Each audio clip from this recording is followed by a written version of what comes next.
माझं वय 78 वर्षाचं आहे आणि शिबिर लातूरला होणार आहे म्हटल्यानंतर मी उदगीरहून आले असं आहे. उदगीर या ठिकाणी लातूरला आहे म्हटल्यानंतर राऊत मॅडम कुठे आहे? राऊत मॅडमनं आमच्या मुलीला निरोप दिला की असं शिबिर आहे, तुम्ही यावं असं आहे. शिबिर आहे म्हटल्यानंतर मी पहिल्यांदा आनंद आहे असं आहे. पण मला एक बघायला मिळालं, याच्या अगोदर सुद्धा मी पुण्याला गावाच्या लांबमध्ये सुद्धा 7 दिवसाचं शिबिर केलं. पण बरं भात कोणी साधं जेवण होतं आणि व्यायाम होता आणि महिषाला सुद्धा गेला अंतरामध्ये सुद्धा असं आहे. पण तिथं सुद्धा अशाच पद्धतीचं मसाला हे होतं, पण आध्यात्मिकच काही नव्हतं असं आहे. इथं आरोग्यावरही भर दिलेली आहे, अध्यात्मावरही भर दिलेली आहे. आणि मला एक म्हणायचं आहे, वृक्षवल्ली आम्हा सोयी, वृक्षवल्ली आम्हा सोयी आपण म्हणत होतो.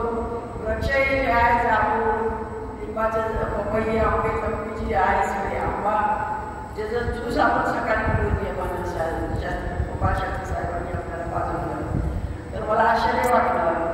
आणि दुसऱ्या दिवशी परत नाश्ता असायचा चहाचा, परत थोडा नाश्ता आणि संध्याकाळी पूर्ण जेवण असं आहे. ही जी पद्धत आहे फारच चांगली आहे. आणि सगळे एवढं जवळ स्वयंपाकघरात आपल्या जवळपास असून सुद्धा आपण त्याचा कधी वापर केला नाही. कोणत्या महिन्याला केला आहे मला माहिती होतं आपल्याला की कशा पद्धतीनं आपण ज्यूस करायचा. साधा ज्यूस आपण कसंही करतो तसंच आहे, पण ह्या पद्धतीनं चविष्ट असायचं आहे. आणि तेल सुद्धा नको त्याच्यात कुठलंच घ्यायचं आहे, आपल्याला दिसलं नाही हे महत्त्वाचं आहे. तेलामुळे संस्कार अधिका जात आहे. मला फक्त दमाचा त्रास, गॅस आणि पित्ताचा त्रास आहे मला असं. या त्रासामुळे तिथं कंटाळून गेले होते. घरचे लोक म्हणायचे की गोळ्या औषधच घेत नाही असं आहे, म्हणून तुमचं कमी होत नाही असं म्हणायचे नेहमी असायचं. मी गोळ्या औषध घेतलं तरी कमी होत नव्हतं.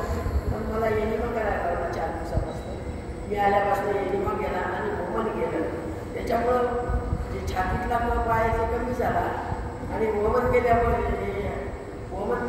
छातीतला कप कमी झाला आणि एनिमा केल्यामुळे सुद्धा पोट दुखून झालं असायचं असं मला वाटतं. तर माझं असं म्हणणं आहे, माझी एक विनंती आम्ही जरी उदगीरून आलो तर आम्ही उदगीरून इथे येऊन कसं आहे परत एकदा शिबिर उदगीरलाही ठेवावं आणि लातूरलाही ठेवावं अशी आमची विनंती असं आहे.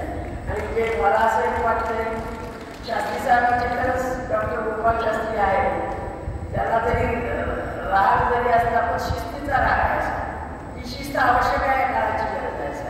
म्हणून त्या शिस्तीचा त्यांच्या कामाचं खरंच कौतुक करायला पाहिजे आणि मी अभिनंदन करते त्यांचं असं आहे. आणि परत जेव्हा मी शिबिर जाईल, मला जो थोडाफार दमाचा त्रास आहे तो त्रास माझा कमी होईल. त्यांनी 4 दिवसाचं मला औषध दिलेलं आहे. औषध घेतल्यानंतर मी बरोबर पुढच्या शिबिराला मी कसं तरी करते आणि मला बोलण्याची संधी दिली त्याबद्दल